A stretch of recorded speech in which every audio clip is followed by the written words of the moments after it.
कीर्तन कर रहे थे, भगवान की जप कर रहे थे, और गौरांग नागरी ऐसे ऐसे कैसे कैसे अपर संप्रदाय जो है, तो वो क्या करते थे, वो खुद गौरांग महाप्रभु बन जाते थे और खुद अपने पार्षदों के साथ गलत कार्य करते थे।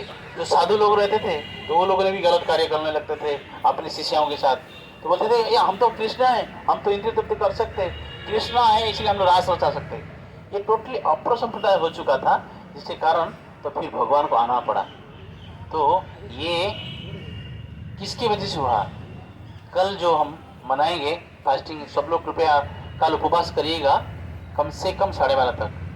तो अद्वैत आचार्य जो महाविष्णु भी है और सदाशिव भी है, तो नित्य सदाशिव है, नित्य गोलोक वृंदावन में नित्य जो मेडिटेशन में रहते हो वो शिव जी है, नित्य रहते हैं, और सबके हृदय में परमात्मा के रूप में निवास करने वाले जो गर्भवती विष्णु के रूप में वो अद्वैत आचार्य है। तो ये जो हम महामंत्र बोलने से पहले जो पंचतंत्र मंत्र बोलते ना, जय श्री कृष्ण चैतन्य प्रभु नित्यानंद श्री अद्वैत गदाधर शिवासादि गौर, ये जो अद्वैत आचार्य, ये 5 तत्व है। तो हम मन में ये सवाल भी आ सकता है, हम लोग ये क्यों जप करते हैं? जो सुमेरु के ऊपर जय श्री कृष्ण क्यों जप करते हैं?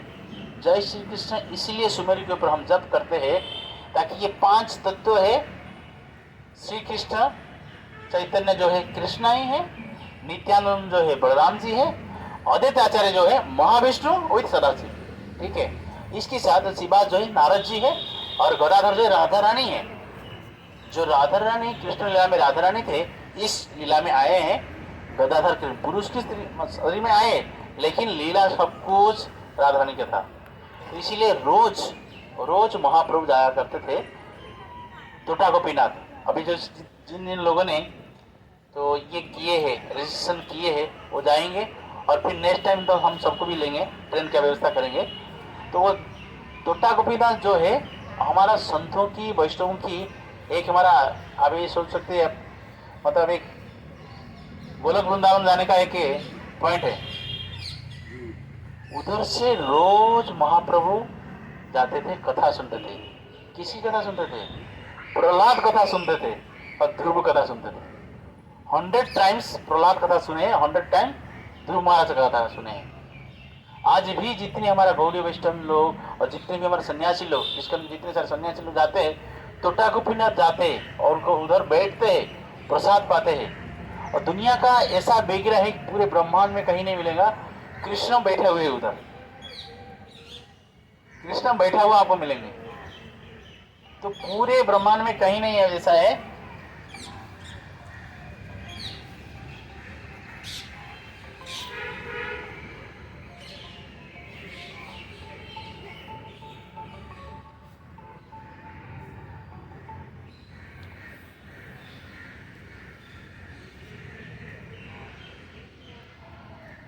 तो उधर कृष्ण जो है बैठे हुए हैं। ऐसे क्यों? ऐसे क्यों? कृष्ण क्यों बैठे हुए हैं? जब गदाधर पंडित जो राधा रानी है, तो रोज गोपीनाथ की पूजा किया करते थे। टोटा गोपीनाथ, गोपीनाथ जी 5 फीट की विग्रह थे, उनकी पूजा किया करते थे गदाधर पंडित। तो क्या हुआ, गदाधर पंडित को जब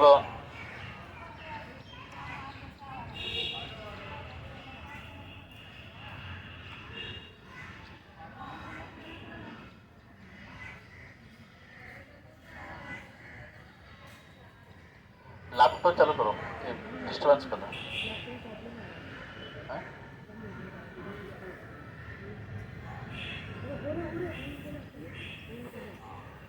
इसमें अगर ये एयरप्लेन मोड जाने से बंद हो जाता है क्यों? नो इंटरनेट होता है ना, आपका इंटरनेट प्रॉब्लम हुआ, इंटरनेट आसने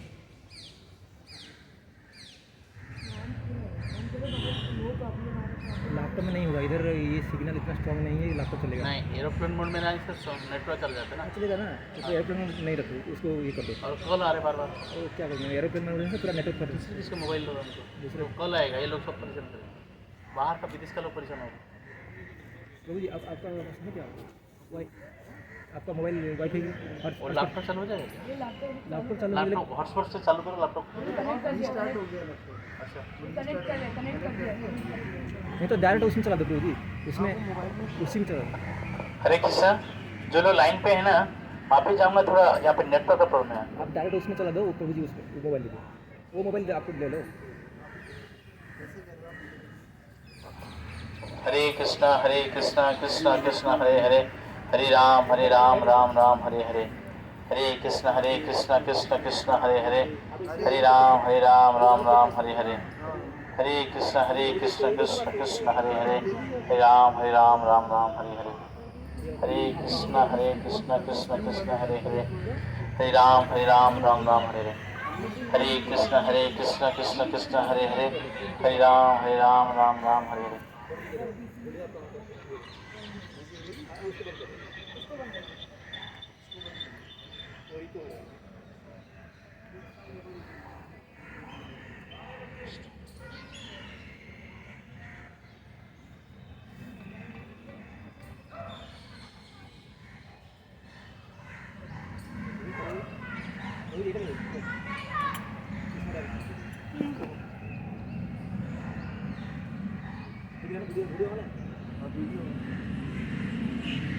हरे कृष्णा। ठीक है, जैसे मैं बोल रहा था, ये जो गदाधर पंडित जो है ये राधा रानी है, तो महाप्रभु उनके पास जाते थे कथा सुनने के लिए। लेकिन ये जो मैं बोल रहा था, गदाधर पंडित जो पूजा कर रहे थे, जो बिक रहे हैं, वो गोपीनाथ है। गोपीनाथ 5 फीट के थे। तो गदाधर पंडित रोज पूजा करते थे, उनकी पूजा में बड़े प्रसन्न थे गोपीनाथ। जब 75 साल की हुए तो उनकी कमर टूट गया। जो कमर टूट गया, जिसके कारण वो खड़े होके माला नहीं पहना पाते थे। तो वो बोले, गोपीनाथ मेरा कमर टूट गया है, तो मैं खड़े होके तुम्हारा माला नहीं पहना पाऊंगा और पूजा नहीं कर पाऊंगा। कल से एक पुजारी रख देता हूँ, तो पुजारी आपका पूजा करेगा। तो इस सोच से बोल दिए, साक्षात कृष्ण सामने प्रकट हो गए।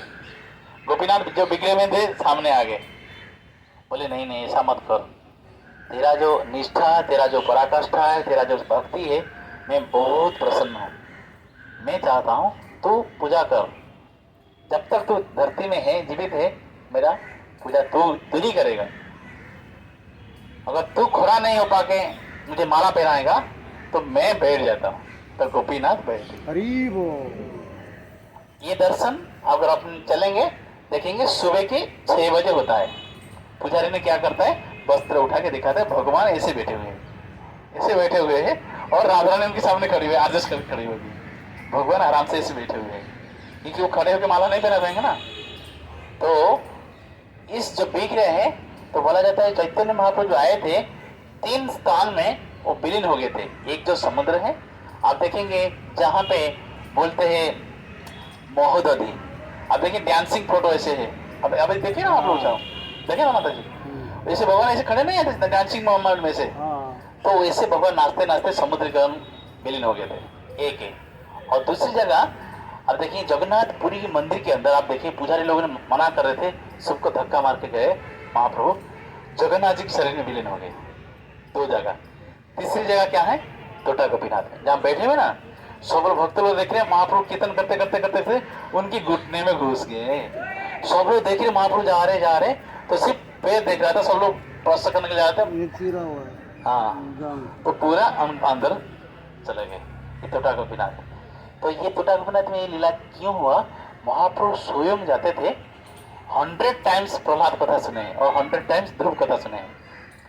तो कहने का तात्पर्य, जो राधा रानी की अवतार थी, ये जो गदाधर पंडित, तो उनकी कृपा के माध्यम से हम महाप्रभु की ये सारा लीला भी जान पाते हैं। तो इसलिए ये प्रहलाद कथा में ऐसा क्यों मन में आ सकता है। प्रहलाद कथा में, शास्त्र में बहुत सारी तो कथाएं हैं, भागवत में तो बहुत सारे चरित्र हैं, और प्रहलाद कथा और ध्रुव कथा क्यों सुनते थे, क्योंकि ये दोनों जो भक्त थे, उनकी कोई प्रकार की चिंतन नहीं हो रहा था, हर समय कृष्ण ही चिंतन हो रहा था। किसी भी परिस्थिति में चले जाते थे, चिंतन हो रहा था कृष्ण। तो इसीलिए ये लोगों का कथा सुनना मतलब, ये उनके भक्तों का कथा सुनना मतलब, प्रहलाद चरित्र और ध्रुव चरित्र सुनना मतलब 24 घंटे कृष्ण हमारा स्मरण में आए। तो इस चक्कर में हम यहाँ पे तो जैसे आए थे, दर्शन तो विभ्राट हुआ, लेकिन देखिए दर्शन हम नेत्र में तब तक नहीं कर पाएंगे जब तक कानों में नहीं सुनेंगे। एक भौतिक एग्जाम्पल देखिए, एक लड़का और लड़की को प्रेम करता है और प्रेम करती है तो कैसा होता है, उनके बारे में सुनती है और सुनता है तो इसके बाद उनके प्रेम प्रगाढ़ हो जाता है। उस तरह से जब हम भगवान की कथाएं नहीं सुनेंगे, भगवान की लीलाएं नहीं सुनेंगे, भगवान के प्रति रुचि कैसे बढ़ेगा। इसलिए रुचि बढ़ने के लिए तो पहले भगवान के बारे में जानना चाहिए, भगवान कैसा है, भगवान कैसे ओमनीपोटेंट है, तो ये बारे में जानना चाहिए। तो इसीलिए भागवतम वर्णन करता है। तो इस श्लोक के साथ हम चर्चा करेंगे। तो प्रहलाद कथा जो है 7वें स्कंद भागवत में वर्णन होता है। तो प्रहलाद महाराज देखिए माँ के गर्भ में थे तो नारद जी के आश्रम में थे। कयादो कथा इस तरह से शुरू होता है, जब हिरण्यकशिप ने तपस्या करने के लिए गया ब्रह्मा के पास, तो बोलता है देवताओं की 100 साल, देवताओं की 100 साल कैसे कैलकुलेशन होता है, ये धरती का 1 साल, देवताओं की 1 दिन, इसी हिसाब से आप सोच लीजिए देवताओं का 100 साल। इसे 100 साल दोनों हाथ को ऐसे कर करके एक पैर में खड़े होकर ओम ब्रह्म देवाय, ओम ब्रह्म देवाय। भागवत में वर्णन आता है इतना भयंकर तपस्या किया, शरीर में सारा मन सब निकल गया, सब कुछ सिर्फ नस पड़ा था, सारे जो धीमक हो गए सो खा गए थे सब, इतना भयंकर तपस्या किया रहा था। 100 साल देवताओं की 100 साल। तो ब्रह्मा जी के आके देखना पूरा ये बॉडी में पूरा मिट्टी हो गया था पूरा। तो ब्रह्मा को पता नहीं, ब्रह्मा तो प्रसन्न हो गए, जब 100 साल तपस्या किया ब्रह्मा आए, सिर्फ आवाज सुन रहे थे ओम ब्रह्म देवाय, ओम ब्रह्म देवाय, ओम ब्रह्म देवाय। कहाँ है, तो कमंडल से एक जल पूरा जल लिए छिड़का है, चारों तरफ से देखे वो पूरा दिव्य शरीर हो गया, प्रकट हो गया सब। तब क्या किया, वर मांगा। क्या वर मांगा, ऐसा वर मांगा, सबसे पहले बोला मुझे अमर बना दो। ब्रह्मा हंसने लगे। ब्रह्मा बोले मैं अमर नहीं हूं, मेरे को भी मरना पड़ता है, मैं तुमको कैसे अमर बनाऊंगा ना। ठीक है, तो टेक्निकली आप देखिए इसमें से एक शिक्षा है, आप कितना भी टेक्निकली पॉलिटिकली अपने बचना चाहेंगे आप बच नहीं पाओगे। भगवान बोलते राखे हरि तो मारे किए, मारे हरि तो रखे किए। भगवान जिसको मानना चाहेंगे आप किसी अवस्था में चले जाओ, आप मरोगे ही मरोगे। आप भगवान जिसको बचाना चाहेंगे कुछ भी हो जाए। प्रहलाद महाराज को सांपों के बीचों बीच में फेंक दिया, पहाड़ की चोटी से फेंक दिया, हाथी के ऊपर, सारे हाथी के ऊपर बोला बहुत सकते कुचल दो, कुछ नहीं हो पाया, भगवान उसको बताए। तो यहाँ पे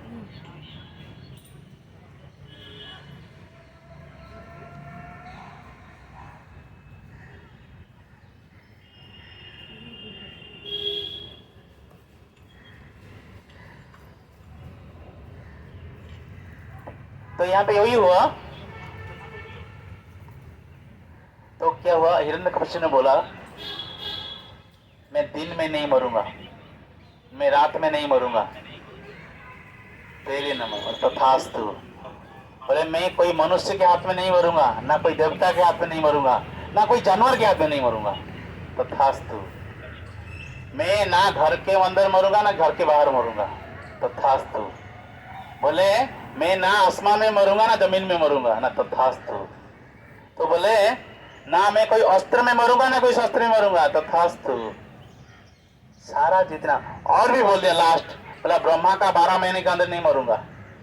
मतलब एक तरह से पूरा अमर हो गया। इतना भागवत में इतना विकटाल अटहास्य किया ऐसा हंसी हुआ, पूरा ब्रह्मांड कंपने लगा उसके हंसी में। बोला आज सबको सारे पहले 1 घंटे के अंदर सारे देवताओं को पिटाई करके इंद्र को बोला तू पानी ला के रखेगा, मैं स्नान करूंगा। इंद्र ने आया, बोला ठीक है सर, पानी ला के रखा था। तो उसको बोलना नहीं पड़ता था, पवन को बोलता था, थोड़ा गर्मी हुआ ना ऐसे देखता था, पूरा ठंडा पवन बैठा था, वायुदेव पूरा ठंडा पवन छुट्टे थे। और वरुण को बोला तू मेरे बगीचा में माली बन के रहेगा। माली बन के बगीचा में सारे फूलों में पानी देने लगे। वरुण देव जल का देवता है ना, बोले माली बन के रहेगा, पानी देगा। सारे देवता को नौकर बनाया सब, तो मैं अमर तो हूं ना, नौकर बनाया। लेकिन भगवान क्या बोले, जिसको मैं मानना चाहूंगा कोई नहीं बचा सकता है। तो भगवान ने जब प्रकट हुए, भगवान जब प्रकट हुए तो उन्होंने क्या बोला था, दिन में नहीं मरेगा ना रात में नहीं मरेगा। भगवान बोलते ये अभी दिन है ना रात है, ये गोधूली के समय में फुलफिल हो रहा है कि नहीं तेरा? भगवान उसको पूरा जब ऑलरेडी गोद में डाल के, पर तू क्या बोला था? आसमान में नहीं मरेगा ना जमीन में, ना देख, ना तू आसमान में है ना जमीन में, तू मेरे गोद में है। और क्या बोला था? घर के अंदर घर के बाहर, ना तू घर के अंदर है ना तू घर के बाहर है, तू चौकट में है। तेरा सब कुछ फुलफिल हो रहा है और बोल नहीं पा रहा है। तो बोला, तूने बोला था ना अस्त्र में मरूंगा ना शस्त्र में। देख, ये नाखून ना अस्त्र में जाता है ना शस्त्र में जाता है। नाखून हम बढ़ता है, हम कटिंग करते, कष्ट नहीं होता हमको। कष्ट होता है नाखून जो काटते, होता है नहीं। तो मेरे पास अस्त्र नहीं है, हो गया। और क्या बोला था? ना मनुष्य के हाथ में नहीं, ना देवता, ना देख, ना मैं मनुष्य हूँ ना देवता हूँ, बोलता कोई जानवर हूँ। आधा सिंह के मुंह था ना, और नीचे मनुष्य के शरीर था। सब कुछ फुलफिल हो गया। और आखिर ये बोला था, ब्रह्मा की 12 महीने में नहीं मरूंगा। देख, ब्रह्मा की 12 महीना नहीं है, और 3 साल में एक साल बढ़ोतरी होता है, जिसको अधिक मास बोलते हैं, जिसको पुरुषोत्तम मास बोलते हैं। भगवान बोले, देख ये मेरा महीना है, पुरुषोत्तम महीना है। हो गया तेरा फुलफिल, फंटास्टिक। लेकिन ये होने से पहले जब वो तपस्या में जा रहा था, चल दिया, तो उससे क्या हुआ? इंद्र ने सोचा उसकी जो पत्नी जो है अभी गर्भवती है, तो ये तो तपस्या में गया, जो गर्भ में आया ये भी भयंकर असुर होगा, इसको मैं मार डालूंगा। जबरदस्ती क्या किया था? एक सती नारी है, को याद है? एक सती नारी है, हालांकि असुर को विवाह की थी, लेकिन सती नारी है, उसको जबरदस्ती करके लेके जा रहा था। कहाँ लेके जा रहा था? इंद्र का नगरी कहाँ है? अमरावती। अमरावती में लेके जा रहा था। तो नारद जी सामने आ गए, ये क्या कर रहे हो? अब देवता का राजा है, एक पराया स्त्री को जबरदस्ती करके लेके जा रही, क्या हद हो गया, हद हो गया।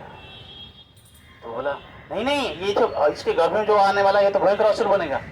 नारद जी बोले, आपको कैसे पता चला ये असुर बनेगा? ये महान वैष्णव बनेगा, विष्णु भक्त बनेगा, आप लोगों को मदद करेगा, छोड़ दो, माफी मांगो उसको। एक सती नारी है। तो फिर इंद्र ने क्या किया? 4 बार उसकी परिक्रमा किया, प्रणाम करके माते मुझे माफ कर दो, बोल के चल दिया। तो फिर नारद जी बोले, देवी तुम मेरे साथ आओ। तो नारद जी अपने आश्रम में लेके चले गए। हुआ क्या, आप देखेंगे फिलोसफी काल एक प्रभु जी में पूछ रहे थे, जब कोई स्त्री गर्भवती होती है, 6 महीने के बाद क्या होता है? बच्चा के अंदर जान आता है, वो खेलने लगता है। तो उसके रिवाज के हिसाब से शास्त्र बोलता है, 6 महीने के बाद, 6 महीने से जब तक प्रसव नहीं करेगी तब तक वो माँ के पास रहना चाहिए। कल शायद गोविंद प्रभु का सवाल था, क्यों रहेगी? क्योंकि माँ के पास रहेगी ना, तो अगर ससुराल में रहेगी उसको डांट के बोला जा सकता है, कभी कभी बोले ये काम क्यों नहीं किया है। वो जो डांटना, जो कुछ कड़क शब्द जो है बच्चे के अंदर अफेक्ट करेगा, वो सारा कड़क चीज बच्चा अंदर से ऑब्जर्व करेगा उस चीज को। इसलिए उसको माँ के पास रहेगी तो माँ ने उसको लाड प्यार करेगी, कभी काम करने के लिए बोलेगी नहीं, और अच्छी तरह से उसको भोजन बना के देगी, टाइम टाइम से सब कुछ मिल जाएगा उसको। जैसे बोलते हैं, एक उड़ीसा और बंगाल साइड में एक प्रथा है, जब गर्भ में जब बच्चे आते हैं 6 महीने के बाद उसको क्या करते हैं? बोलते सद खाने के लिए दीजिए। और सद नहीं, जो है सद जो वर्ड है और अपभ्रंश वर्ड है। सद मतलब स्वाद, स्वाद मतलब स्वादिष्ट, स्वाद मतलब स्वादिष्ट प्रसाद देना चाहिए। और स्वादिष्ट प्रसाद कैसा होना चाहिए? प्रसाद होना चाहिए, प्रसाद होना चाहिए, ताकि उसकी चेतना जो है शुद्ध हो जाएगा। चेतना शुद्ध होगा तभी उसकी क्या होगा? जब बच्चा पैदा होगा उसकी मति भगवान के प्रति लय रहेगा। तो इसी हिसाब से 6 महीने के बाद उसकी माई के घर में छोड़ देते हैं, जाके वो क्या करती है? माँ उसको अच्छी तरह से देखभाल कर सकती है, और साथ में समय समय पे भोजन पानी सब कुछ व्यवस्था कर सकती है, जो चीज़ ससुराल में हो ही नहीं सकता है। इसलिए शास्त्र में लिखा गया है, प्रेग्नेंट से 3 महीने पहले और 3 महीने बाद कम से कम वो बच्चा ननिहाल में रहना चाहिए, शास्त्र में लिखा गया है। तो कारण यही है क्योंकि माँ उसका केयर टेकर के हिसाब से उसकी सेवा करेगी, ये शास्त्र में लिखा गया है। अब देखो सरकार भी ऐसे करता है, सरकार 3 महीने बच्चा पैदा होने से 3 महीने पहले छुट्टी देता है और 3 महीने बाद भी छुट्टी देता है कि नहीं होता है? और जितनी सरकारी एम्प्लॉय जो माता लोगों को पता है 6 महीने छुट्टी देता है सरकार, जो प्रसव करने से पहले 3 महीने और बाद में 3 महीने। ये सरकार के भी नियम है। ये सरकार कैसे नियम बनाया? वो शास्त्र के नियम के हिसाब से बनाया इसको। तो इस हिसाब से देखा जाए तो प्रहलाद महाराज नारद जी के आश्रम में रहे। नारद जी जो कथा करते थे अंदर से रोज सुनते थे, रोज रोज कथा सुनते थे रोज। जिसके कारण क्या हुआ, प्रहलाद महाराज महान संत बने। लेकिन प्रहलाद महाराज का अगर पिछले चरित्र आप देखेंगे तो इतने कम समय में कैसे उनको माँ के गर्भ में आए तुरंत उनको कथा सुनने मिल जाएगा? किसको होता है? ज्यादातर लोग होता ही नहीं, जो वैष्णव परिवार में आते हैं होता है। लेकिन प्रहलाद महाराज का क्या सुकृति था, जब से माँ के गर्भ में आए तब से वो कथा सुनने लगे। कैसे हुआ? प्रहलाद महाराज पिछले दिन में एक पक्षी थे, तो एक शिकारी उनको तीर मार रहा था, तो बाण मार दिया। मारने के बाद वो पक्षी क्या किया, आगे एक विष्णु मंदिर में गिर पड़ा। बहुत तड़प रहा था, बहुत कष्ट हो रहा था, खून निकल रहा था। तो वो तड़प पे मंदिर की चारों तरफ से तड़प रहा था, मतलब चारों तरफ से घूम रहा था। पक्षी चारों तरफ से घूम रहा था। घूमते मंदिर के सामने आके गिर पड़ा, प्राण चला गया। हालांकि वो तड़पते घूम रहा था, लेकिन भगवान ने बोले अरे परिक्रमा तो कर दिया मेरा मंदिर। भगवान उनको परिक्रमा स्वीकार की और उनके सामने, भगवान के सामने हो गया।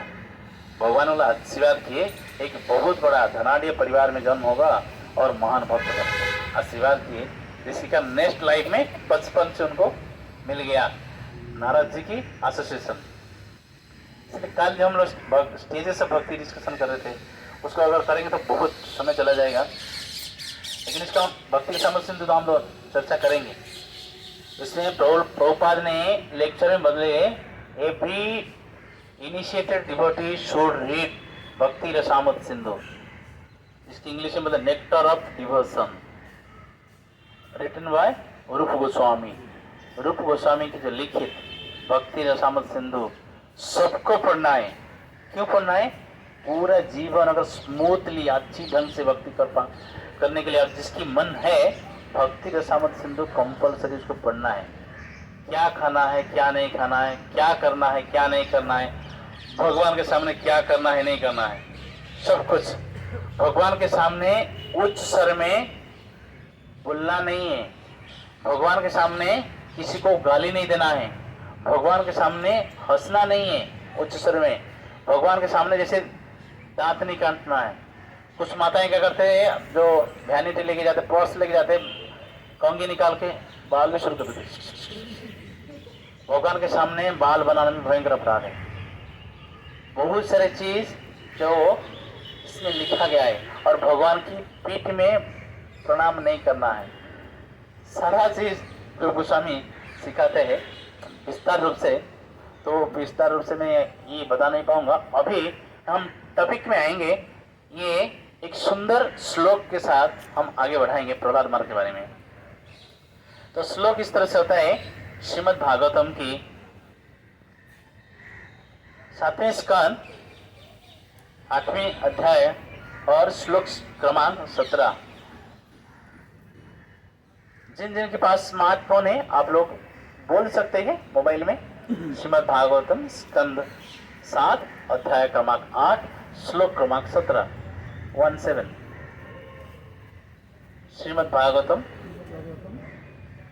स्कंद 7 अध्याय 8 श्लोक क्रमांक 17।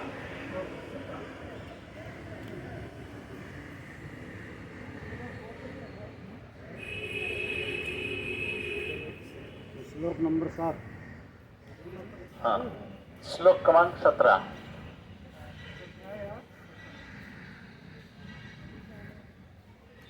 सबको आ गया है? श्रीमद् भागवतम स्कंद 7 अध्याय 8 श्लोक क्रमांक 17। 7.8.17। आ गया सबका?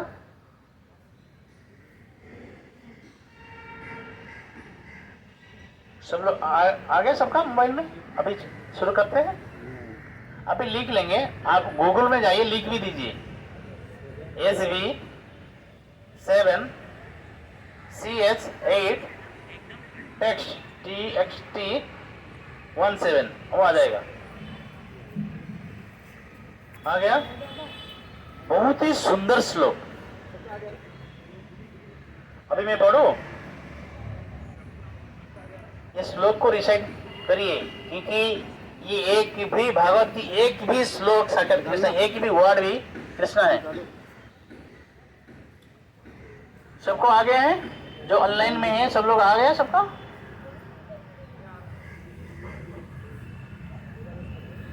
हरे कृष्ण। आ गया? ठीक है, ठीक है। अभी मैं पढ़ता हूं।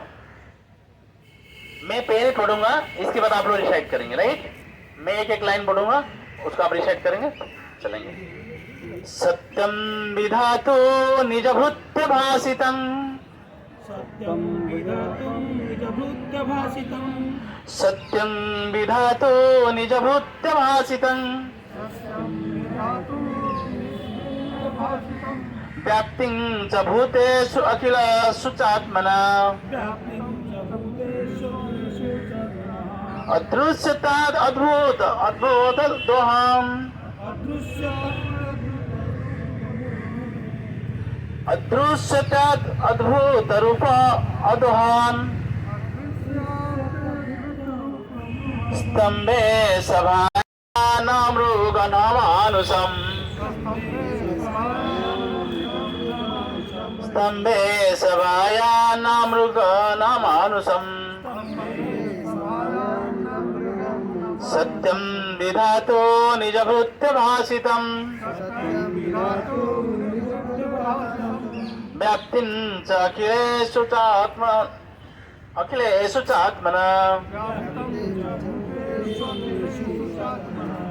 अदृश्यात् अद्भुत रूप अद्वहम्, स्तंभे सभायां मृगनामानुषम्।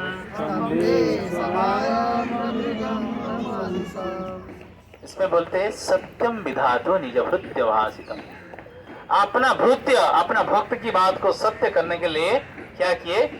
खम्भ को भी माता पिता बना लिए भगवान। सत्यम विधातो निज भृत्य भाषितम। अपना भृत्य मतलब अपना भक्त की बात को सत्य करने के लिए खंबे से प्रकट हो गए। और कैसे प्रकट हो गए? ना मनुष्य है ना सिंह है। लास्ट लाइन में नहीं लिखा गया है?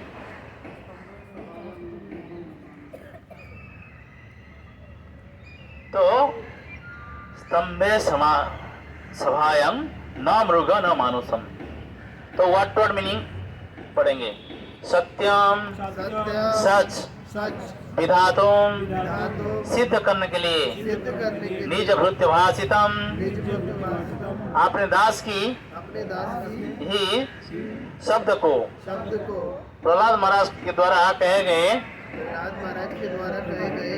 शब्द की भगवान सर्वव्यापी है। व्याप्तिन उपस्थिति च तथा भूतेषु जीवों तथा तत्व के मध्य अखिलेषु समस्त च तथा आत्मना अपना अदृश्यता दिखाई पड़ा अति अत्यंत अद्भुत अद्भुत रूपम रूप को उदहन धारण करके स्तंभे खम्बे सभायाम सभा के भीतर न नहीं मृगम पशु न तो मानुषम मनुष्य। अपने भक्त को सुरक्षा देने के लिए, अपने भक्त की बात को सत्य करने के लिए क्या किए? क्या किए? खंबे के अंदर प्रकट हो गए, खंबे के अंदर प्रकट हो गए। और शरीर कैसा था? ना पूरी तरह से मृग थे, शरीर सिंह थे, ना पूरी तरह से मनुष्य थे। मुख जो था सिंह का था और शरीर जो था मनुष्य का। किस लिए?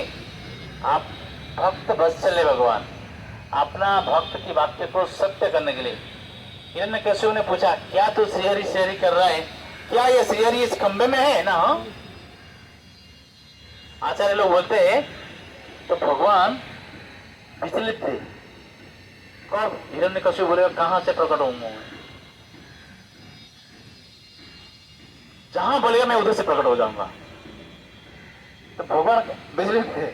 हालांकि भगवान तो चौराट है, लेकिन भगवान इतने भक्त वत्सल है तो सोच रहे थे शायद इतना क्रूर व्यक्ति है, तलवार लेके आ रहा है, शायद मेरे भक्त को मार देगा। उनको पता है कुछ नहीं कर पाएगा, मैं उसकी सुरक्षा प्रदान कर रहा हूँ, वो क्या कर सकता है?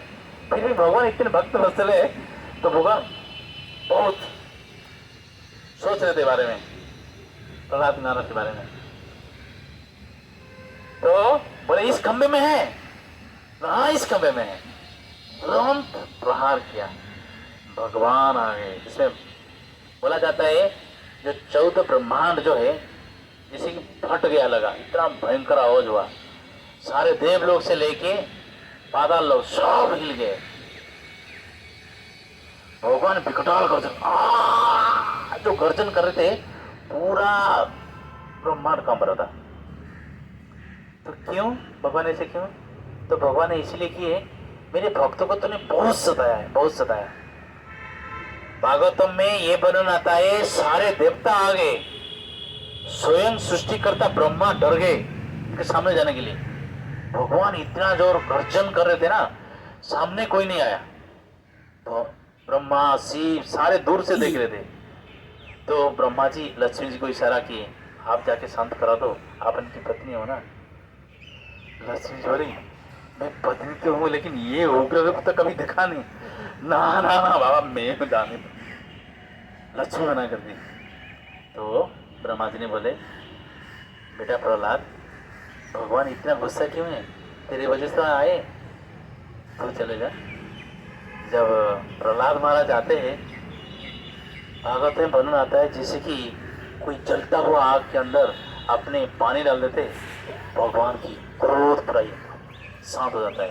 भगवान क्या करते, गोद में सिंह का तो शरीर था ना, मुख था ना, इसे उठा के लेके गोद में बैठाते। और सिंह अपने बच्चे को कैसे प्यार करता है, चाट चाट के, चाट चाट के। तो इतना चाटने लगे, इतना चाटने लगे तो उनकी वात्सल्य प्रेम आ गया भगवान का।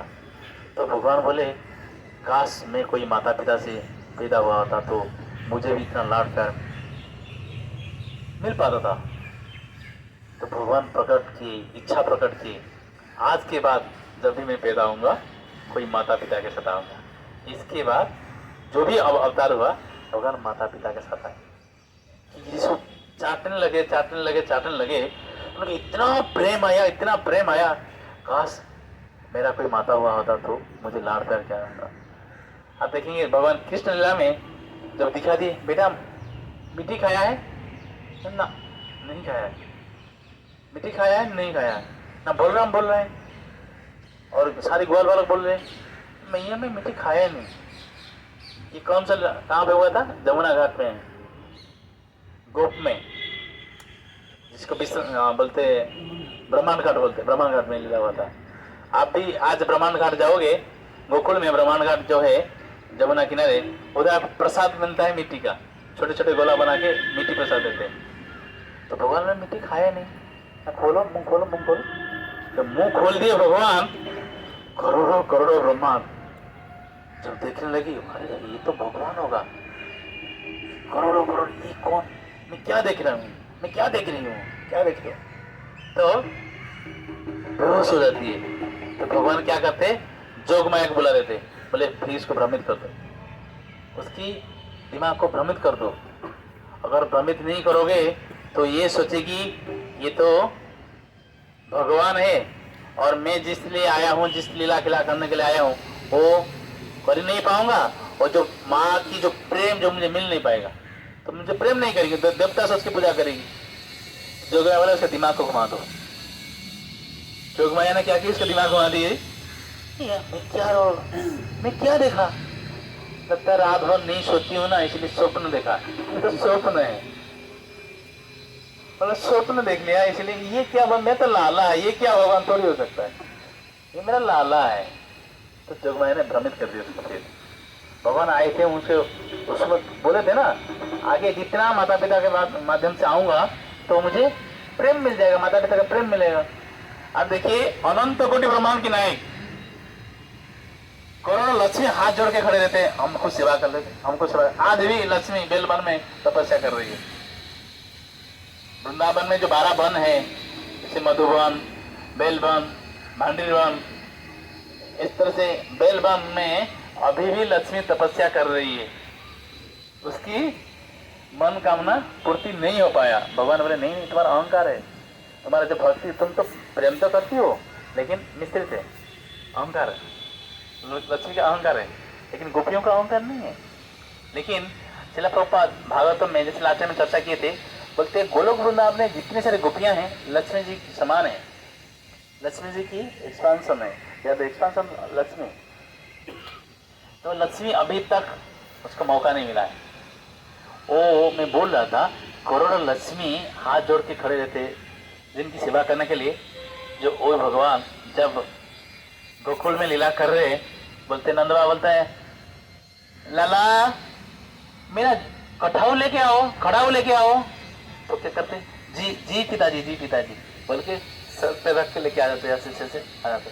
अब सोचिए, करोड़ों लक्ष्मी जिसकी सेवा करने के लिए हाथ जोड़ के खड़े हैं, 33 करोड़ देवादेवी जिसकी आरती उतारते हैं, वो क्या करते, इससे लीला के अंदर इसे, इसलिए भगवान का लीला माधुरी है ना, भगवान का एक कला है ना लीला माधुरी, तो इससे लीला करते हैं, संसार के सारे लोग मोहित हो जाते।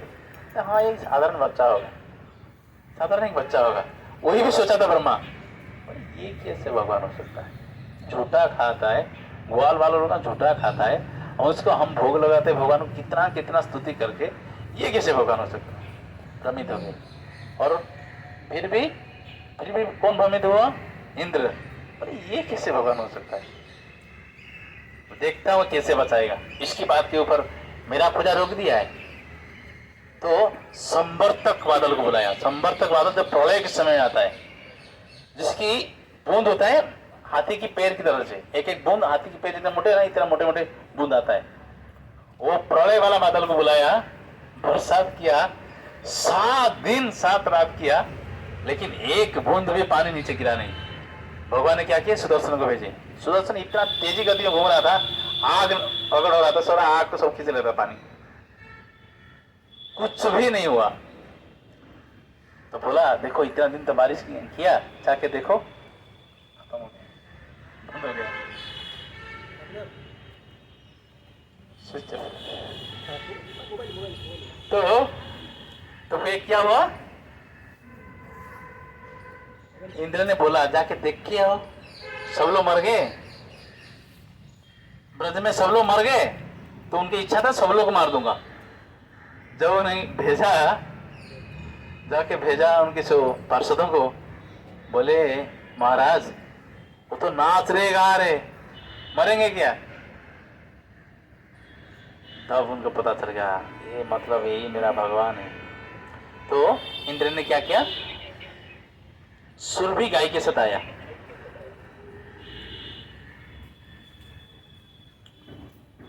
जो सुरभि गाय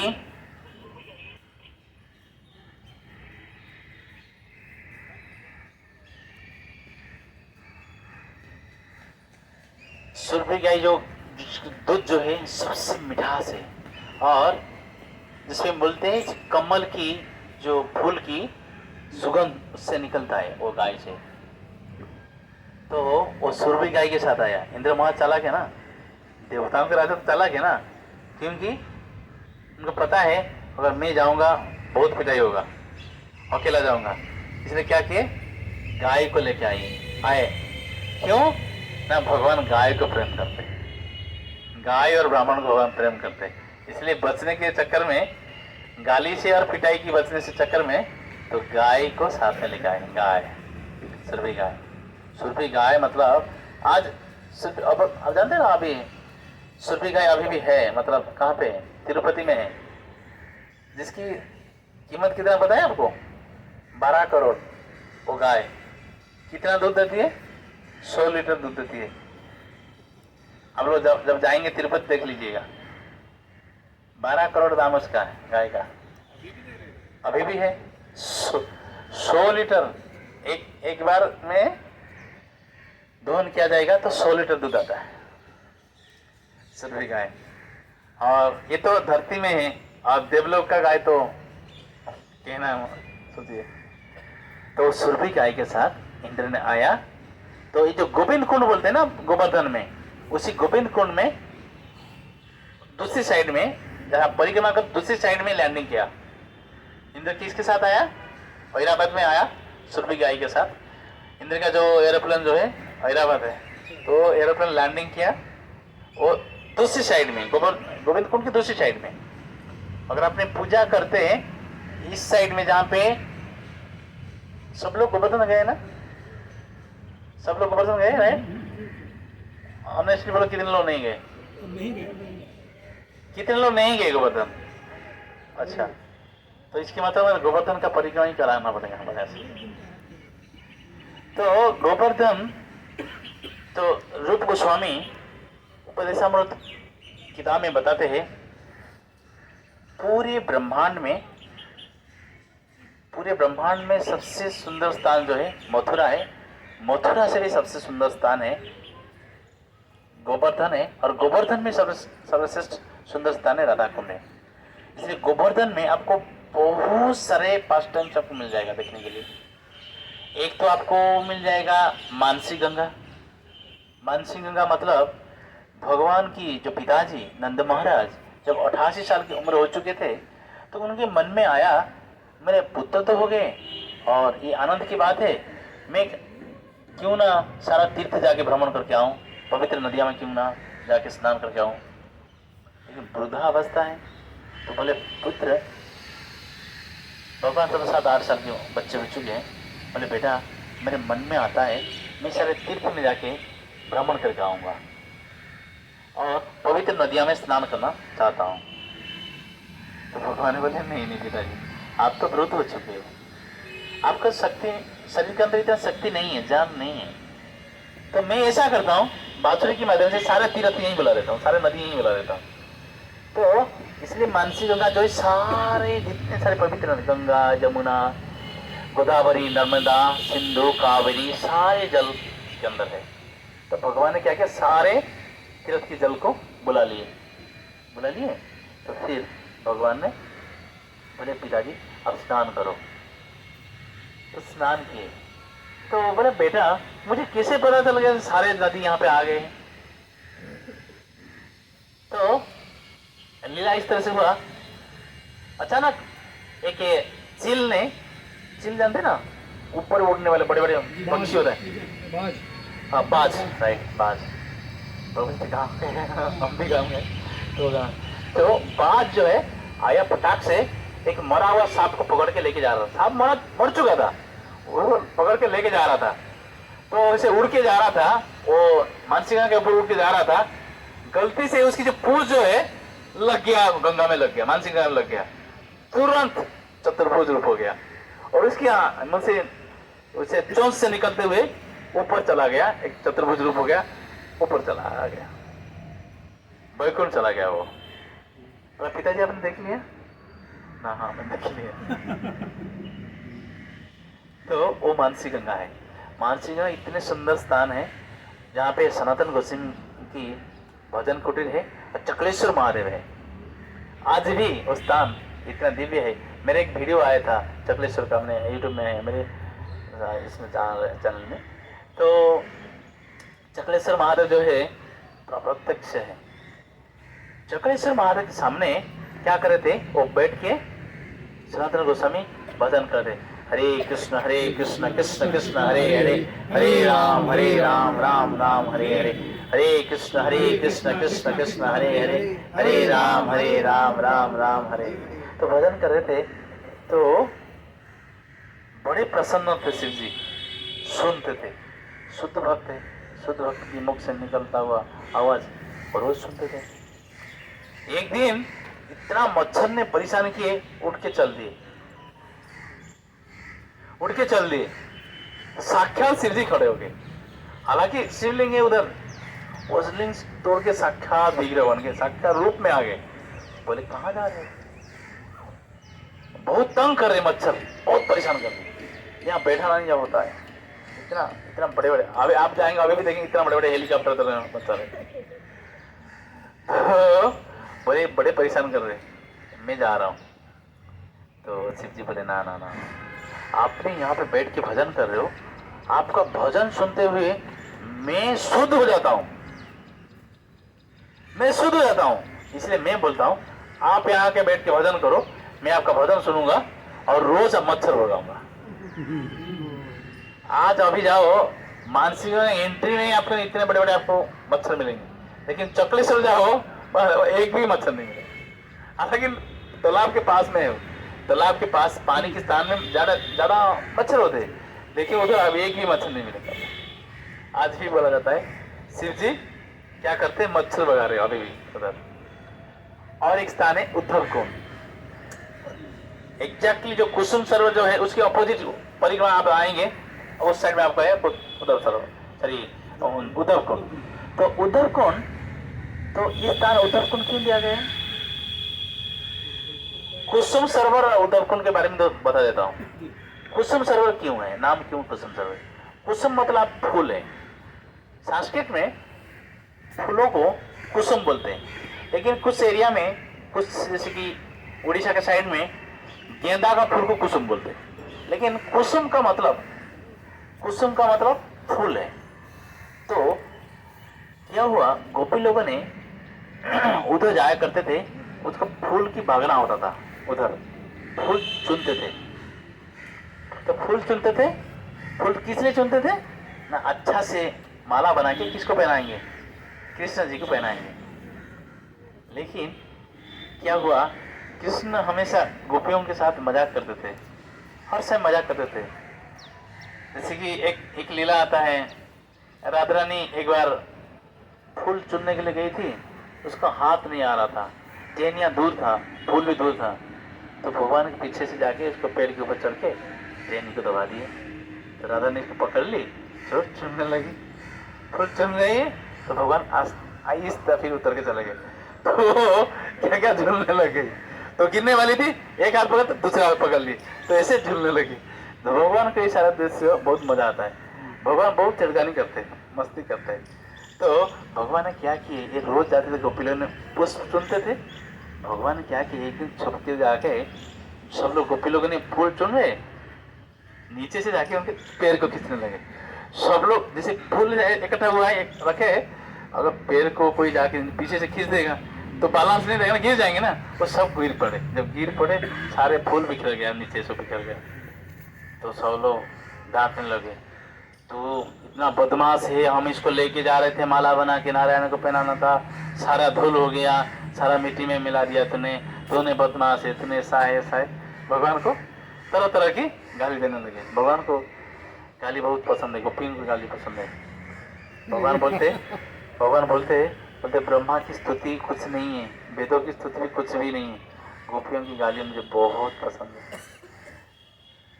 अगर ब्रह्मा जी वेदों की स्तुति करते तो ये ठीक ठाक नहीं है, लेकिन गोपी लोगों ने गाली तो बहुत अच्छा लगा। तो भगवान गोपियों को प्रेम करते थे, इसलिए गोपियों को गाली सुनते थे। तो गोपी लोग गाली देने लगे, हम तो इसको नारायण का पूजा करने वाले थे, तूने गिरा दिया है, तो अभी यहाँ से जमुना तो बहुत दूर है, हम कहाँ जाएं? ना इसको धो दीजिए ना, भगवान को धो दीजिए, कहाँ जाए अभी, जमुना कितना दूर है? कोई बात नहीं, मैं एक सरोवर बनाना चाहता हूँ। तो एक सरोवर बनाए जिसमें कुसुम को धोए, इसे नाम पड़ा कुसुम सरोवर। तो गोपियों ने कुसुम धोए, तो इसलिए नाम पड़ा कुसुम सरोवर। कुसुम सरोवर के एग्जैक्टली ऑपोजिट साइड, हाँ ये बोला जाता है, उद्धव जी जब जाके हार गए थे, उद्धव जी भेजे थे ना भगवान, तो उद्धव जी तो अहंकार था ना, मैं बृहस्पति के शिष्य हूँ। तो भगवान बोले, मैं तो बोल के आया गोपियों को मैं आऊँगा, मैं आ नहीं पा रहा हूँ, मैं जा नहीं पा रहा हूँ, तुम जाके देख के आओ उनकी सिचुएशन क्या है, किस अवस्था में है। जो जाके उन्होंने देखे गोपी लोग रो रहे, भगवान की वीर से रो रहे। तो भगवान बोले उद्धव जाके उनको समझा दो। तो भगवान यहाँ पे उद्धव की अहंकार को खंडित करने के लिए, चकनाचूर करने के लिए भेजे थे, क्योंकि उद्धव का अहंकार था, मैं धरती का कोई गुरु से पढ़ाई नहीं किया है, मैं देवताओं के गुरु बृहस्पति से पढ़ाई किया हूँ, मैं बहुत ज्ञानी हूँ, मैं जाके उनको समझा दूंगा। तो फिर क्या किए, भगवान ने बोला अच्छा तू बेटा जा, तेरा ट्यूशन होगा उधर वृंदावन जा, तेरा ट्यूशन करेंगे गोपी लोग में, गाँव की ग्वालिन जो है ना अनपढ़ जो है तेरा ट्यूशन कराएंगे, तू भक्ति क्या है वो तेरे को सिखाएंगे जा। तो भगवान बोले जा देखिया, तो जा देखिया क्या सचमुच मेरे इंतजार में है। और उद्धव और ये कृष्ण की शरीर में कोई फर्क नहीं है। फर्क क्या है, कस्तूर मणि नहीं है और मयूर पंख नहीं है। बाकी कृष्ण की शरीर जैसा है एग्जैक्टली सेम शरीर जो है उद्धव की है, इसी वर्ण में है, सब कुछ वर्ण में। फर्क क्या है, किसमें कस्तूर मणि होता है और मयूर पंख होता है, हाँ शिवस्य के निशान होता है, सीने में जो है भृगु ऋषि की चरण के निशान है। ये चीज, तीन चीज जो उद्धव से नहीं पाया जाता है। उद्धव बोले ठीक है, आप सोचिए मत, सबको शांत करके आ जाऊंगा। चल रही तो मैं स्टोरी नहीं बताऊंगा, सारे बहुत सारे लंबी स्टोरी हो जाएगा। तो गए, जाके मथुरा में पहुंचते, मथुरा में के घास काट रहे थे एक आदमी गाय के लिए। बोले अच्छा मुझे वृंदावन जाना है, क्या रास्ता बता सकते हैं? नहीं, जो नाला है ना, ये नाला में चलते चलते जाओ, जहाँ नाला खत्म हो जाएगा ना वो वृंदावन है, जाओ। वो नाला क्या था, गोपियों की आंखों की आंसू से नाला बना था। चलते चलते आखिर में सारे आखिर स्थान में जाके सारे गोपियों ने रो रहे कृष्ण की विरह में, आंखों के आंसू से नाला बन गया था। परम पूज्य लोकनाथ महाराज बहुत सुंदर गीत गाते हैं। महाराज गाने से पहले इसको जो डिस्क्रिप्शन करते ना, मैं पहली बार महाराज को सुना था 2005 में, महाराज डिस्क्रिप्शन करते हुए गाए। मैंने लोकनाथ महाराज के बारे में बहुत सुना था, लेकिन फेस टू फेस कभी नहीं सुना था, महाराज को देखा नहीं था। मैं फोटो में वीडियो में देखा था, लेकिन फेस टू फेस में देखा 2005 में। तो महाराज गा रहे थे, he was explaining all this things, how Uddhav was gopis are approaching to Uddhav. तो बोलते जैसे कि उद्धव को देखते तो सब लोग भागते, आ जाओ हमारा प्रियतम आ गया, हमारा प्रियतम आ गए। क्योंकि रथ था कृष्ण का, कृष्ण के रथ लेके गया था, रथ को देखते हुए, और कृष्ण शरीर था कृष्ण का, तो बोले प्रियतम आ गया, मतलब कृष्ण को प्रियतम बोलते थे गोपी लोग। तो प्रियतम आ गए, भागते हुए आ गए, तो आके देखे ना ना ना ना ये नहीं, ये प्रियतम नहीं। तो हो कौन तुम? ना मैं कृष्ण के भाई हूँ। मैं क्या नाम आपका? मेरा नाम उद्धव है। अच्छा उद्धव, हम हमारे प्रियतम कैसे है बताओ ना। तो बोलते कृष्ण कैसे है? तो महाराज गाते मिला दे शाम से उद्धव, तेरे गुण हम भी गाएंगे, मिला दे शाम से उद्धव, तेरे गुण हम भी गाएंगे। बोले हे उद्धव प्लीज, सब लोग चरण पकड़ दे, एक बार शाम से मिला देना, एक बार हमारा प्रियतम श्याम सुंदर से मिला दे, तेरा गुणगान करेंगे, तेरा आरती। तो अगर मैं बोलूंगा तो मैं आगे नहीं बोल पाऊंगा, मेरा रोना आ जाएगा, तो मैं इस टॉपिक को बंद कर देता हूँ। तो उसमें वो अप्रोच करते एक बार श्याम सुंदर से मिला दे, हम तेरा गुणगान करेंगे, तेरा पूजा करेंगे, तो जो बोलेगा वही करेंगे। तो अगर बोलेगा हमको खुदकुशी करना, हम खुदकुशी कर लेंगे, एक बार मिला दे। एक गोपी की मतलब that is the highest level, जो स्टेजेस, जैसे मैं लास्ट टाइम डिस्कशन किया, परसों लेक्चर में डिस्कशन किया था ना, द स्टेजेस ऑफ भक्ति, तो 8 स्टेज, दैट इज जो भाव जो है 8 स्टेज है, लेकिन प्रेम जो है 9 स्टेज, लास्ट स्टेज जो किसी के चरण मिल जाता है। हमारे जो भक्ति के लता जाके कृष्ण के चरण को छू लेता है, जहाँ पे फूल खुल जाता है, वो लास्ट स्टेज, वो लेवल में गोपी लोग हर समय थे। इसलिए भक्तों के लिस्ट में राधा रानी सबसे पहले, राधा रानी, इसके बाद गोपियों, इसके बाद आपके आते हैं उद्धव जी, इसके बाद चौथे नंबर में पांडव लोग आते हैं। अब लिस्ट की तरह से आ गए इस तरह से। तो कहने का तात्पर्य मैं ये चीज बोल रहा था, तो ये जो प्रहलाद महाराज को ये शिक्षा प्राप्त हुआ नारद जी की आश्रम में माँ के गर्भ से। मैं इसी स्टोरी से यहाँ आया था जे जो कोई भी अगर आप लोग अगर सासू माँ है तो आपको एक फर्ज बनता है उसको बहू को छोड़ना चाहिए, बहू को अपने मायके में छोड़ना चाहिए कम से कम 6 महीने के बाद। उसको माँ की प्रेम आवश्यकता है, माँ की जो लाड़ प्यार जो है उसको जरूरी है, तभी बच्चा अच्छा बनेगा, संस्कारी बनेगा और शांत बनेगा, नहीं तो संभव नहीं है। इसलिए सरकार ने बोला किया है गर्भवती महिलाएं जो 6 महीने होते हैं उनको अगर सरकारी नौकरी करती है तो उनको क्या करते 3 महीने प्रसव से पहले 3 महीने प्रसव से बाद। तो ये सिस्टम है, ये सिस्टम कहाँ से है? शास्त्र से आया है। तो उसको माई के घर में रहना चाहिए, तो उसको देखभाल माँ अच्छी तरह से कर सकती है। इसीलिए तो प्रहलाद महाराज का सिचुएशन वही हो गया, कोयादू के गर्भ में थे, रोज कथा सुनते थे रोज,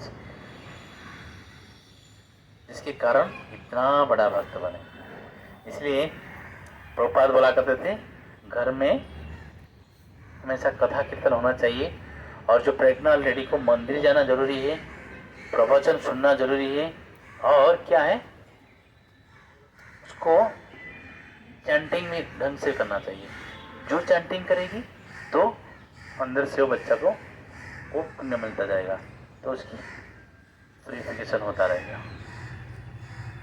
तो ये श्लोक में इसलिए चर्चा किया, सत्यम विधातो निज भृत्य भाषितम, अपना भृत्य अपना सेवक अपना भक्त की वाक्य को सत्य करने के लिए भगवान खंबे को माता पिता बना के प्रकट हो गए। तो भगवान हमारे लिए भी आएंगे, वो खंबे से प्रकट होके आए, हर समय हमारे सामने भी आ जाएंगे। जिस तरह से प्रहलाद महाराज पुकार रहे थे, अगर उस तरह से हम पुकारेंगे जरूर आएंगे भगवान। भगवान ये नहीं देखेंगे वो सत्य युग था, ये तो कली युग है, ऐसा भगवान ये सब कुछ नहीं देखते। ये जो डुअलिटी जो है सिर्फ हम लोगों के पास, मनुष्य लोगों के पास है, भगवान के पास नहीं है। और जैसे कि मैंने तोटा गोपीनाथ के बारे में बता रहा था, तो तोटा गोपीनाथ इतना दिव्य स्थान है, 100% आप खुद आजमा के देख सकते हो। तोटा गोपीनाथ के पास जाके अपने मन की इच्छा प्रकट करके मांगिए आप, 100% फुलफिल होगा। इसलिए हमारा जितने सारे संतों आचार्य लोग ने जाते हैं तोटा गोपीनाथ में, बैठते हैं, प्रसाद पाते हैं, कथा करते हैं। और ख़ास तौर से अगर आपने जी कार्तिक के समय जाएंगे, नहीं तो रथ यात्रा के समय जाएंगे, हजार हजार बाबा जी लोग आते हैं, हजार हजार संतों। उधर ही बनाए हैं, राधा कुंड बनाए हैं, श्याम कुंड भी बनाए उधर तोटा गोपीनाथ। तो बोला जाता है कुछ लोग जैसे कि अगर जगन्नाथपुरी में कुछ प्रॉब्लम होता है, दर्शन नहीं कर पाते, तोटा गोपीनाथ दर्शन करने से आपको भी प्राप्त हो जाएगा जगन्नाथ जी जो दर्शन कर पाते।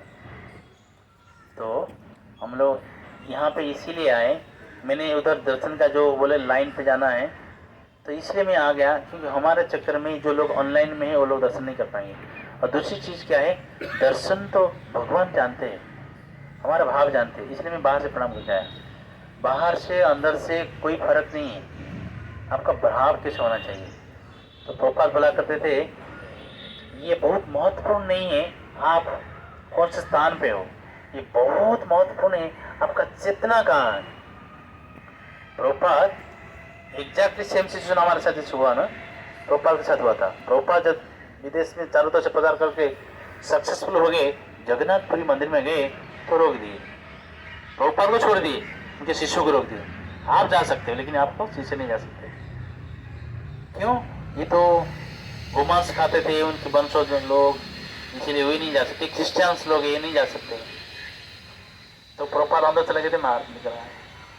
इसलिए प्रभुपाद को पूछा गया था पूरी इतना धार्मिक स्थान में अपने मंदिर क्यों नहीं बनाया। प्रभुपाद ने मंदिर इसलिए नहीं बनाया जहाँ पे मेरे भक्तों का कदर नहीं होता है। तो प्रभुपाद बोलते हैं मैं मानता हूँ ये लोगों ने उनकी वंशज जो वंश में ये लोगों ने क्रिश्चियन वंश से हैं और उनके माता पिता उनके पूर्वज गोमांस खाए होंगे, लेकिन ये तो अभी भक्त बन गए हैं। अभी क्रिश्चियन कहाँ है, ये तो वैष्णव बन चुके हैं। इसलिए ये चीज ध्यान रखना चाहिए, कभी मन में नहीं आ जाए, आपका भक्ति संपूर्ण खत्म हो जाएगा। बोले ये तो मलय से है, ये मुसलमान परिवार में था, अभी कैसे भक्त बन गया, ये तो क्रिश्चियन था, ये कैसे भक्त बन गया, ये महाराज से दीक्षा नहीं लूंगा, ये तो विदेशी महाराज है, ये महाराज से दीक्षा लूंगा, ये तो हमारे इंडियन महाराज है। वैष्णव के अंदर जो भेद बुद्धि करेगा, चैतन्य चरितम में लिखा गया है, उसका पूरी तरह से विनाश हो जाएगा। अकेला विनाश नहीं होगा, कहीं पीढ़ी विनाश हो जाएगा उसका। अगर वैष्णव के अंदर में भेद बुद्धि देखेगा ना, कहीं पीढ़ी खत्म हो जाएगा उसका। तो वैष्णव है। तो प्रभुपाद बोला करते थे, ये तो एक लोहा है, लोहा को 1 घंटे अपने आँख के अंदर डालने के बाद तो क्या लोहे का काम करेगा वो? नहीं। किसकी काम करेगा? वो आँख का काम करेगा।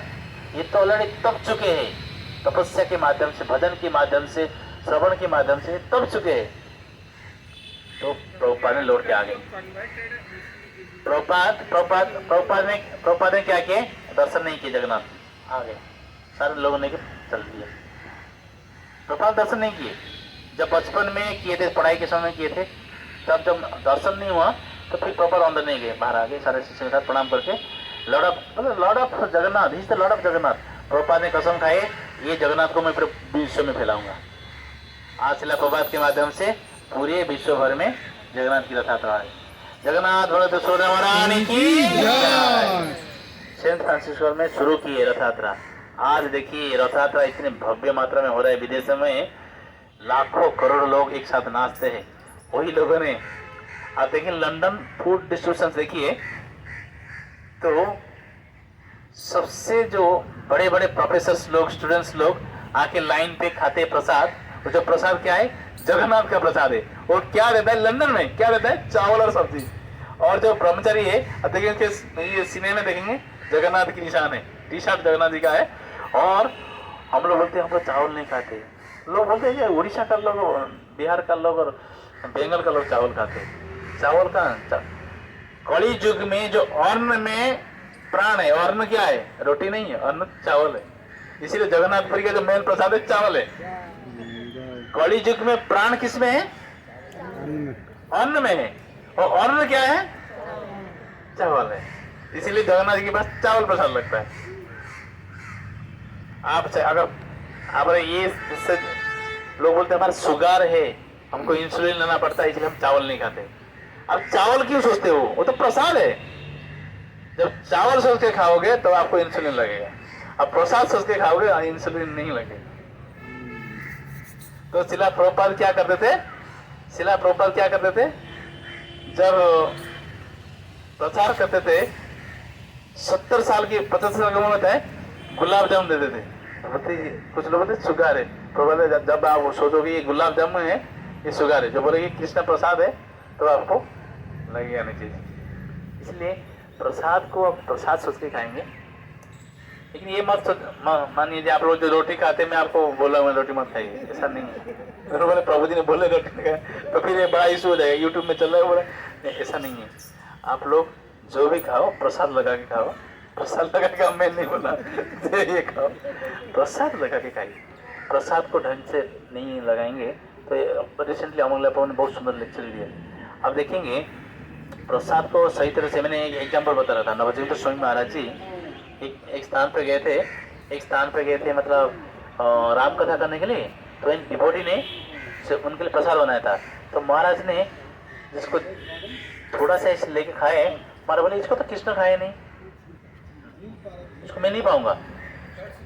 सब लोग बोले नहीं महाराज, तो एक डिवोटी ने बनाया, उसको ऑफरिंग किया है, ना इसको कृष्ण नहीं खाया, मैं नहीं खाऊंगा। अगर आप जानना चाहते हो, कल जाके देख लीजिए वो किस ढंग से बना रहे। नेक्स्ट डे में जाके देखे, उसको जाके पीछे से देखिए वो क्या कर रहे, कानों में हिंदी फिल्में सुन रहे, एफएम सुन रहे, सुनाते हुए बना रहे। अगर भावना अगर अच्छा नहीं है, अच्छा सोच नहीं है, आज जो बड़े बड़ी फैमिली की जो आप देखेंगे वो लोगों ने क्यों नहीं मानते, बच्चे लोगों ने क्यों माता पिता मानते नहीं। माता पिता नौकरी में व्यस्त रहते, बिजनेस में व्यस्त रहते, और खाना बनाने वाला कौन रहता है? बाहर का आदमी है। वो क्या सोचता है, किस भाव से बनाता है, वही भाव बच्चों के अंदर आता है। और ये लोगों ने जैसे कि डे बोर्डिंग नाइट बोर्डिंग में पले बड़े हुए, बोले ये तो हमको देखभाल नहीं किया, हम उनको देखभाल क्यों करेंगे। इसीलिए इंडिया में आ गया old age home. Old age home India में था ही नहीं, विदेश सिस्टम में। इस तरह से आप देखेंगे तो बहुत विस्तार रूप से बहुत लंबी हो जाएगा। तो अभी मैं जैसे जगन्नाथपुरी में बहुत सारी कहानियाँ थे, हमें बोलने वाला था, लेकिन जब पूरी जाएंगे डिस्कशन करेंगे। लेकिन यहाँ पे जैसे नरसिंहदेव के क्षेत्र में आए थे शंकराचार्य जी, 4 धाम में 4 शंकराचार्य जी होते हैं जो धाम प्रकट किए थे, तो इसलिए स्थापित करते विग्रह को। तो इसलिए यहाँ पे जो आपका बद्रीनाथ धाम जो एक धाम है, 4 धाम जानते हैं ना आप लोग, 4 धाम 4 लीला के लिए है। बद्रीनाथ धाम में भगवान योग निद्रा जाते हैं, इसलिए मई महीने में आपको दर्शन मिलता है। कब तक ना, दिवाली तक। दिवाली के बाद बंद हो जाता है। तो बोला जाता है 6 महीने भगवान योग निद्रा जाते हैं। उस समय देवता लोग आते हैं पूजा करने के लिए, मनुष्य लोग जा नहीं पाते, इतना बर्फ गिरता है, स्नोफॉल होता है, रास्ता बंद हो जाता है। तो नारद जी हेड पुजारी बनते हैं, सारे देवता आते दर्शन करने के लिए। तो कहने का तात्पर्य है भगवान उसको विश्राम करते बद्रीनाथ में, इसलिए विश्राम के स्थान है। इसके बाद विश्राम करने के बाद हम लोग उठते हैं, क्या करते, स्नान करते। तो फिर भगवान उठने के बाद स्नान करने के लिए जाते कहाँ पे, रामेश्वरम। रामेश्वरम में से 22 कुंडी है, तरह तरह के भगवान स्नान करते। एक के कुंडी के अंदर जैसे कि कमल की फूल की सुगंध है, एक में मोगरा, एक में चंपक, इस तरह से अलग अलग पानी की अलग अलग सुगंध है। 22 कुंडी है, भगवान स्नान करते। स्नान करने के बाद फिर क्या होता है, तो भगवान कपड़ा पहनते हैं। तो कपड़ा पहनने के लिए भगवान द्वारका जाते। द्वारका जाते भगवान इतने वेराइटीज कपड़ा पहनते, कहीं नहीं पहना जाता है। तो कपड़ा पहनाने के बाद फिर व्यक्ति खाएगा, तो भोजन करने के लिए जगन्नाथपुरी आते हैं। इसीलिए 4 धाम है। लेकिन आजकल लोग बोलते गंगोत्री जमुनोत्री जो है वो 4 धाम है। वो 4 धाम नहीं है, शास्त्र के हिसाब से ये 4 धाम है। तो बद्रीनाथ की मैं बता रहा था, बद्रीनाथ की जो शंकराचार्य जी हैं, तो ये विग्रह को स्थापित किए थे। तो इसके कारण हम लोग यहाँ आए थे दर्शन के लिए, ठीक है। तो आज इसलिए मैं टॉपिक नहीं वो शुरू किया, क्योंकि नरसिंहदेव का स्थान आ रहे, इसलिए ये श्लोक सुना था ताकि नरसिंहदेव का हम चर्चा कर सकें। चर्चा किए मतलब नरसिंह जी के देव का हमारा दर्शन हो गया, कि श्रवण के माध्यम से हमारा दर्शन हो जाता है। जो लोग दर्शन कर लिए ये बेस्ट, जो लोग दर्शन नहीं किए दुखी नहीं होना चाहिए, साक्षात भगवान नहीं है। नारद जी एक बार पूछते हैं, नारद जी पूछते किसको पूछते हैं, विष्णु जी को। विष्णु पुराण में श्लोक आता है, पता आप कहाँ रहते हैं। कभी मगरमच्छ का खिंचाई किया हाथी को, हाथी ने पुकारा, उसको जाकर मदद कर लिए। कभी हस्तिनापुर में द्रौपदी की वस्त्र हो रही थी, आप वो पुकारी, आपने इसको मदद कर दिए। कहीं ना कहीं आपने जाके लोगों को मदद करते हो, भक्तों को मदद करते हो, रहते हो कहाँ। तो भगवान इस सवाल का जवाब मिलते हैं, ना हम बसामि वैकुंठे योगिना हृदेषु वा जत्र गायति मद्भक्त तत्र तिष्ठामि नारद। नरसिंहदेव यही है, भगवान इस श्लोक के माध्यम बोलते हैं, जहाँ मेरा कीर्तन हो रहा है, कथा हो रहा है, मैं उसी स्थान में हूँ। नरसिंहदेव भगवान की। लेकिन एक भक्त ने बोले थे, देखो हिरण्यकश्यप तपस्या भी था, हालांकि वो भी उनकी पार्षद तो था, इसलिए जब भी कभी नरसिंहदेव की आरती होती है, हिरण्यकश्यप का भी आरती होती है। होता है कि नहीं होता है, वो गोद में है ना, भगवान ऐसे पहाड़ है तो गोद में है ना, तो हिरण्यकश्यप की आरती होती है। तो इसलिए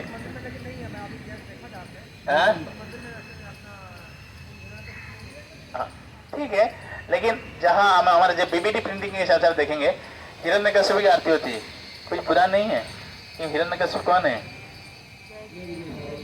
जय है, जब भगवान की पार्षद है। वो तो लीला करने के लिए आया था, मेकअप लिया है और ड्रामा कर रहे हैं। मेकअप बाद उठ के भाग जाएगा ना, आप देखें पेट्रोल होते गोली मारने से सो जाता है, जैसे लाइट होता है उठ के भागते हैं, पता है कि नहीं। तो वो तो लीला करने के लिए आए, ठीक है। तो इसलिए प्रहलाद महाराज महान शुद्ध भक्त है, और प्रहलाद महाराज को पूछा गया था आपने क्या वर मांगने हैं, क्या वर मांगना है, मांगिए। तो बोले मैं क्या वर मांगू, मैं क्या वर मांगू।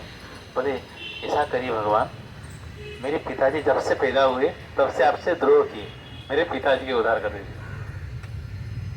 अब सोचिए यहाँ पे लिखा गया है, यानी डेफिनेशन ऑफ भक्ति, इस शास्त्र के माध्यम से डेफिनेशन ऑफ भक्ति भगवान बोलते।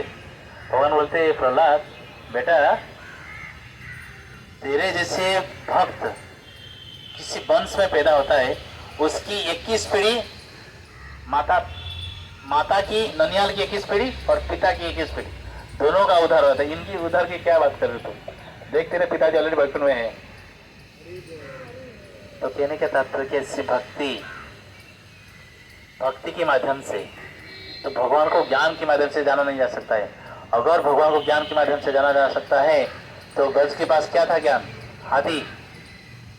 भगवान को जैसे कि धन के माध्यम से जाना नहीं जा सकता है। अगर धन के माध्यम से भगवान को प्राप्त किया जा सकता है, सुदामा के पास क्या धन था, धन था। भगवान को जाति के हिसाब से नहीं पाया जा सकता है। अगर जाति के हिसाब से विद्युत कौन सा जात के थे, शूद्र थे, घोड़ा के रखवाला करते थे, उनकी माँ उनसे पैदा हुए हैं, शूद्र है। तो भगवान को उम्र के हिसाब से नहीं पाया जा सकता है। अगर उम्र के हिसाब से पाया जा सकता है, ध्रुव महाराज को 4 साल था, तो बोलते अभी क्या समय है, बुढ़ापा में भक्ति करोगे, अभी मत करो, जब बूढ़ा हो जाओगे तब। बोलते हैं जब नहीं रहेगा पेट में आंत, मुख में रहेगा नहीं दांत, तब करना भक्ति। मुख में दांत नहीं रहेगा, पेट के अंदर आंत नहीं रहेगा, क्या करेगा, हम कृष्णा भी नहीं बोल, कितना कितना कितना, जब बोलोगे कृष्णा नहीं बोल पाओगे, कितना कितना कितना कितना कमाया, कितना कमाया, कितना कमाया। ये चीज सच है। एक मारवाड़ी व्यक्ति था, उसके 5 बेटे थे, सब लोग बिजनेसमैन थे। जो बूढ़ा मर रहा था तो उसको बोल रहे थे, बच्चे लोग बोलते, पिताजी ये हमारा भोले बाबा का मंदिर है ना, ये सामने भोले बाबा का मंदिर है, तो भोले बाबा के बारे में सोचो।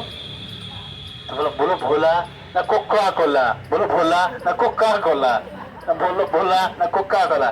बूढ़ा पूरा जीवन भर कोका कोला का व्यापार किया था, पूरे जीवन कोका कोला व्यापार किया। पर भोला है यहाँ पे, शिव जी भोला, बोलो भोला कोका कोला, भोला नहीं बोलता है।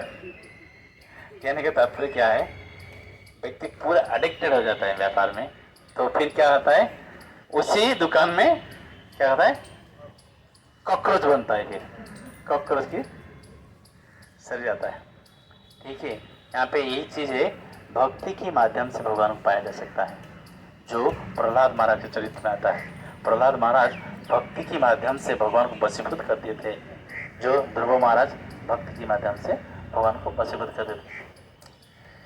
नरसिंह भगवान की जय, प्रहलाद महाराज की जय, जगत गुरु शिला प्रभुपाद की जय, समस्त गौर भक्त वृंद की जय, निताई गौर प्रेमानंदे,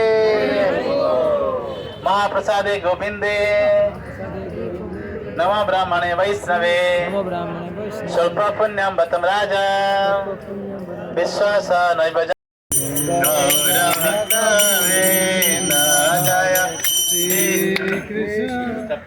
चप्पल चप्पल खोल, उधर ऊपर बैठ जाओ, सब लोग गाइए, मैं गाऊंगा, इसके बाद जरूर गाइएगा। श्री कृष्ण चैतन्य प्रभु नित्यानंद, श्री अद्वैत गदाधर शिवासादि गौर भक्त वृंद जय, श्री कृष्ण चैतन्य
कीर्तन नहीं करेंगे, नहीं बोलेंगे, नेक्स्ट लाइफ में गूंगा बनेंगे।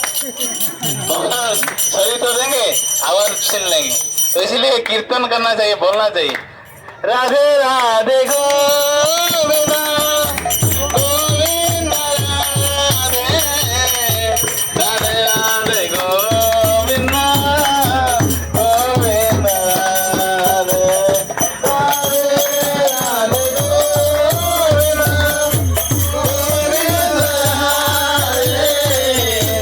राधे राधे गोविंदा गोविंदा राधे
बोल हरि बोल गौरा हरि बोल हरि बोल हरि बोल हरि बोल।